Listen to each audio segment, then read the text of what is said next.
pessoal, sejam muito bem-vindos a mais um episódio do nosso Pod Raiz. Meu nome é Leonardo Goltar, eu sou médico emergencista, coordenador da residência de medicina de emergência da Faculdade Multivix, aqui no Espírito Santo. E hoje nós vamos falar sobre um dos sintomas um dos quadros mais comuns em qualquer pronto-socorro do Brasil. Lombalgia, a famosa dor nas costas, dor na coluna. Quem atende porta e não atender pelo menos umas 4, 5 lombalgia por dia não está fazendo isso direito, está atendendo pouco.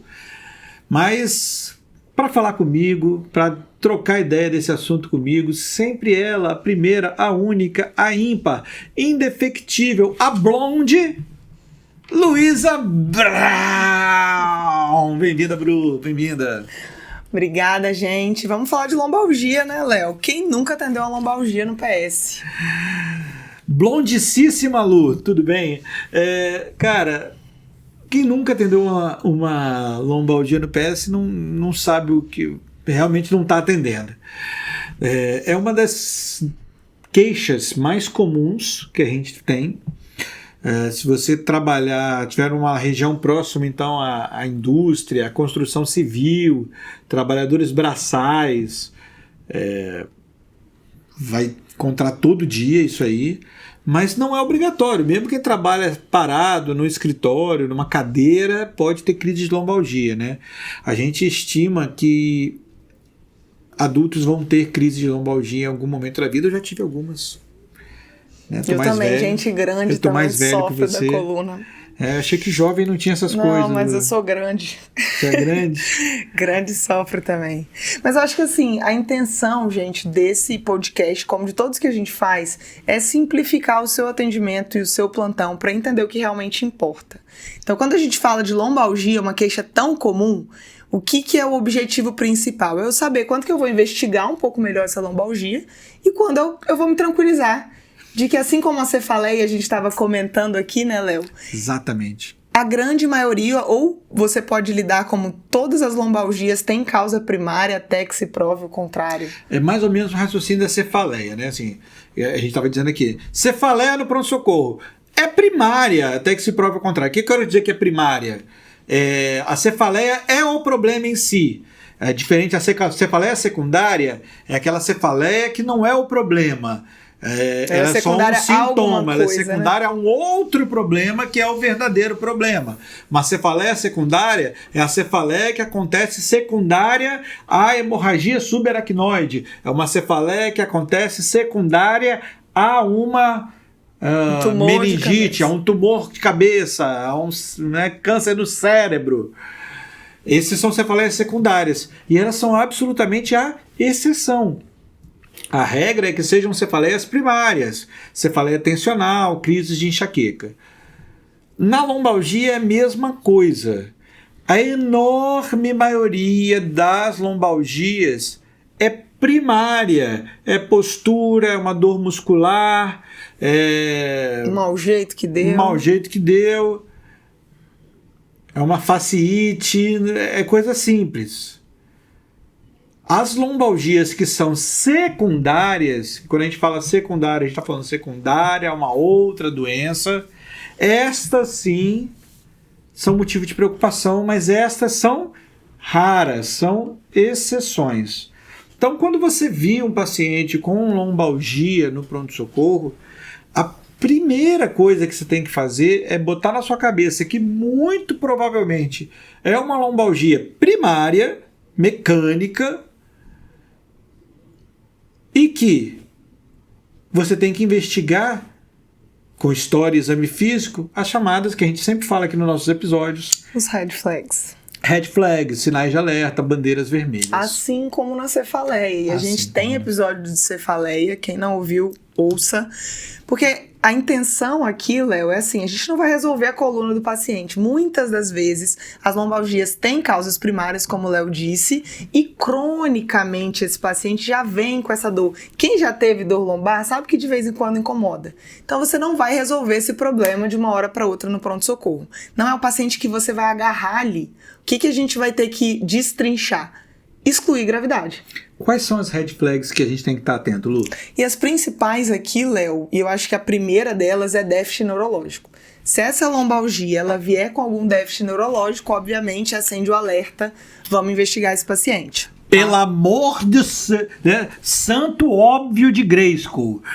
Se o paciente tá com lombalgia e parou de andar, tá com as pernas flácidas, eu acho, só quem sabe, talvez tem que investigar. Puta que o pariu, se você não investigar um paciente que parou de andar, que tá com paraplégico, com lombalgia, você vai investigar quem? Ninguém, né? É bem óbvio, mas é importante ser falado. E aí não só isso, assim, né, déficit neurológico é a clássica aí, né, raro, mas se a gente não pensa, a gente também não diagnostica, que é a anestesia em cela, né, da síndrome da caldequina, que é uma emergência, né, da gente poder lidar e intervir. A gente, né, tem o déficit neurológico, a gente fala de plegia, mas pode ser uma paresia, uma paraparesia. Uma parestesia. Uma parestesia. E se essa parestesia for localizada como cela, né? Então, isso também chama a atenção no exame físico. Aquela lombalgia que por muitas vezes é atrelada a uma retenção urinária, e aí esse paciente se queixa disso agudamente, ou tem alguma perda, né? Alguma incontinência, não só urinária, mas fecal também. Então, isso tem que acender esse alarme de algo neurológico um pouco mais agudo. Obviamente, o paciente que vem com outros sinais, como, por exemplo, uma lombalgia mais febre, né? Uma lombalgia mais um histórico de câncer, né? Se acender essa red flag de um tumor, uso de drogas, tá bom? Paciente imunossuprimido, então o paciente ali HIV, a gente vai ter que se preocupar um pouquinho mais também com quadros de lombalgia, tá? E esses red flags, eles vão nortear para aquele paciente que eu vou precisar investigar um pouco melhor. Tem uma outra red flag que vale para cefaleia e vale para lombalgia, que inclusive a gente estava fazendo reunião na equipe de pronto-socorro que a gente lidera, que a gente falava que tem uma palavrinha em medicina de emergência que é sempre red flag, pessoal. Chama-se refratária. Se o paciente chega com uma lombalgia e fala que já teve no pronto-socorro semana passada, semana retrasada, já passou 2, 3, 4 vezes no pronto-socorro, já fez repouso, já fez tudo, e ele persiste com lombalgia, uma lombalgia refratária, isso é uma red flag, mesmo que não tenha febre, déficit focal, esses outros sinais de alerta. A refratariedade do quadro é um sinal de alerta para a cefaleia, a refratariedade do quadro é um sinal de alerta para a lombalgia, a refratariedade do quadro é um sinal de alerta, por exemplo, para uma sinusite aguda que a gente começa sempre abordando como viral, mas se não melhora, essa ausência de melhora do quadro de sinusite aguda é uma refratariedade do quadro que merece investigação. Refratariedade do quadro é uma questão que é um sinal de alerta para qualquer enfermidade da medicina. A gente não pode aceitar que algo seja refratário e não vai investigar. E você falando isso agora, pouco antes da gente gravar esse episódio, estava comentando com o Léo, eu passando aqui antes de gravar no pronto-socorro, eu me deparei com um paciente com uma dor abdominal refratária. E isso chamou a nossa atenção, um paciente que já tinha usado todas as medicações continuava com dor, e um exame de imagem normal, e a gente investigando aquilo. Então, esse é o paciente que a gente vai acender o alerta, porque ele não está melhorando com o que a gente já fez e o que a gente pode fazer no pronto-socorro. Então, essa é uma grande red flag. Já falamos da refratariedade do quadro como red flag, e a gente vai ter que falar também das causas de descompensação, às vezes de um problema crônico. O cara já tem uma coluna meio bichada crônica ali, mas ele está tocando a vida, e aí ele descompensa. Descompensação de quadro para qualquer enfermidade, pessoal, incluindo lombalgia, cefaleia, asma, hipertensão arterial, diabetes, DPOC, insuficiência cardíaca, cirrose hepática. Qualquer quadro na medicina que descompense, você tem que pensar nas causas da descompensação. E aí você sempre vai pensar em 3 categorias de causa de descompensação de um quadro crônico. Categoria 1, que descompensa qualquer doença. Infecção. Infecção descompensa diabetes, descompensa IC, infecção descompensa asma, descompensa qualquer coisa. Categoria 2, que descompensa qualquer doença na medicina.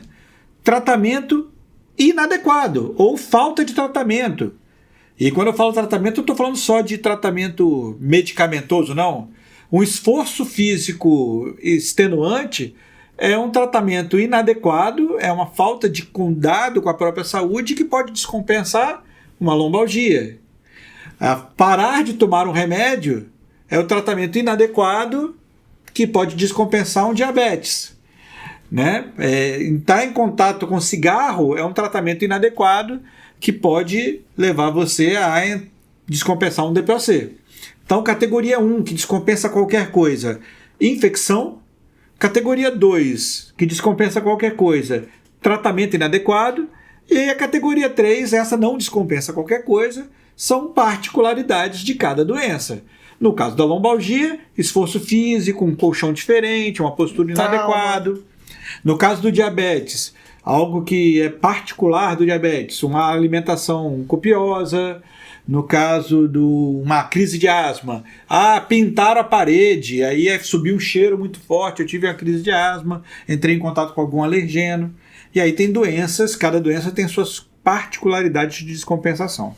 Mas sempre lembra, doença descompensada, infecção, doença descompensada, tratamento inadequado, doença descompensada, fatores particulares daquela enfermidade que descompensam. Com a lombalgia não é diferente, também temos que pensar nisso. A gente já pensou em fatores de descompensação, já vimos sinais de alerta na história. No exame físico, quais são os nossos sinais de alerta? O que a gente tem que procurar, Lu? Cara, Léo, algumas dicas aqui que eu até pontuei pra gente conseguir conversar um pouquinho. Teste de força auxilia aqui, tá? Eu sei que é específico a gente falar de dermátomos e tudo, mas assim, quando eu penso em nível de coluna e eu penso na lombalgia, na região lombar, L4, L5 e S1 ajudam no exame físico. E aí um teste que é fácil a gente identificar alteração, eu falo que é posição de freio e acelerador, né? É pé pra frente, pé pra trás e dedo pra trás. Então isso você já testa um pouquinho se esse paciente tem alguma alteração e é fácil de fazer e chama atenção para essa parte de compressão neurológica aguda, né? Esse teste de sensibilidade na região perineal e às vezes o paciente te relata isso, que é o que a gente estava comentando dessa anestesia em célula. Então chama atenção e deve ser investigado no exame físico pormenorizado desse paciente. Reflexo. Se você conseguir tiver acesso, eu acho que um bom patelar e um aquileu ajudam no exame físico. A marcha. Então, botar o paciente para andar. Em que esse paciente, às vezes, ele entra no seu consultório, lá da semiologia, né? Então, a gente já vê a marcha desse paciente, se chama a atenção, aí eu já consigo observar se ele tem perda de força nessa marcha, se ele já vem se apresentando com algum déficit neurológico. E tem testes que a gente faz, que até da ortopedia, o bom velho LASEG também ajuda a gente a avaliar ciático, que é tão comum também, referido como lombalgia. Então, esses são os principais que a gente usa, e o que a gente acaba fazendo mais vezes e que não surte tanto efeito é palpar. Cara, se o cara tá com lombalgia, ele já tá doendo sem apertar. Se você apertar, você acha que ele vai fazer o quê? Rir? É igual o Jordano negativo, né? Não existe. O cara tá com lombalgia, não adianta ficar palpando. Você tá procurando o que ali? Palpação local, assim, ajuda muito pouco ou quase nada. Então, faz parte do quadro. É fisiológico da dor, né? É proibido palpar? Não. É proibido examinar, inspecionar? Não, mas é uma manobra que vai te ajudar pouco a decidir se esse paciente está com uma red flag mesmo ou não. E uma dúvida que sempre dá, Léo, que a gente fica, às vezes, segurando esse paciente, é qual que é o paciente que eu vou pedir um exame de imagem. Dá aquele medo, né? Vou liberar essa lombalgia, mas coça a mão para pedir um exame de imagem. Cara, raio-x não vai ajudar em muito pouco e tem que ter um olho muito bom também, né? Pra você avaliar uma radiografia de coluna. A gente vai acabar reservando o exame de imagem para os pacientes que têm red flag, né? Para os pacientes que têm red flag. Então, assim, se você tem uma suspeita aí de trauma local, tomou uma porrada, tá com lombalgia depois da porrada, né? Tá querendo ver osso. Se está querendo ver osso ali na lombalgia, você provavelmente vai procurar por uma tomografia, tá? Mas isso é a exceção da exceção. A maioria enorme dos pacientes você não precisa pedir exame nenhum. Exato. De e pensar nada. que é pouco disponível, né? Pensar no pronto-socorro e na realidade brasileira, você não vai ter acesso ao exame de imagem. Exatamente. E se você tem algum déficit neurológico, está querendo ver nervo, cauda equina, compressão radicular, etc. Até neoplasia, às vezes, né? Ressonância. Lembrar que encontrar uma hérnia de disco na coluna, seja via tomografia, seja via ressonância, não é sinal que você encontrou a causa da lombalgia, tá? Porque a maioria da população, mais de 50% da população, tem hérnia de disco.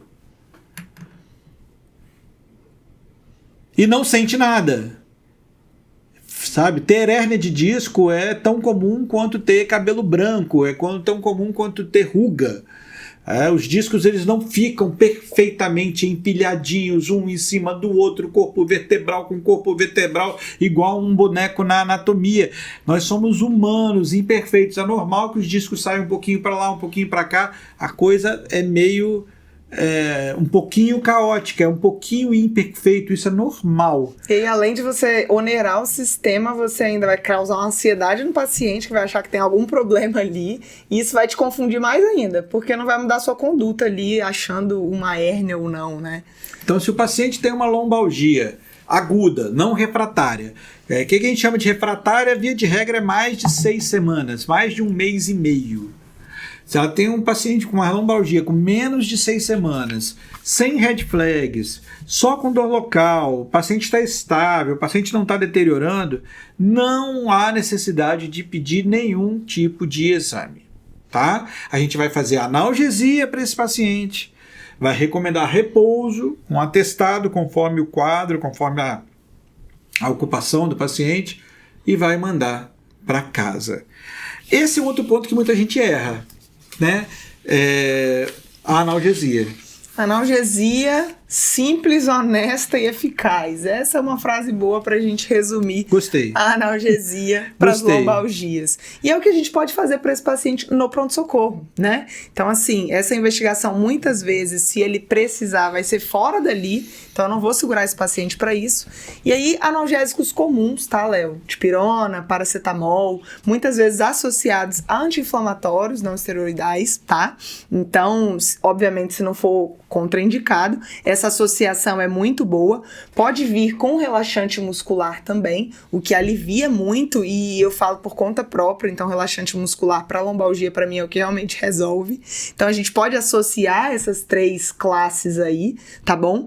E o principal, que é o que eu acho que surte efeito, quando a gente pensa que as lombalgias elas vão se resolver, é a gente orientar esse paciente. Porque é normal que uma crise de lombalgia dure em média 20 dias, sendo que ela pode durar até 6 semanas sem ser sinal de alerta. Exato. Então, assim, essa orientação ela é muito importante na alta, porque muitas vezes esse paciente ele não vai sair 100%. E isso não é um red flag para você, embora a gente fale da refratariedade. A refratariedade, nesse caso, 1 mês e meio. Exato. E aí, é uma melhora parcial que a gente vai continuar desinflamando talvez essa musculatura, relaxando essa musculatura.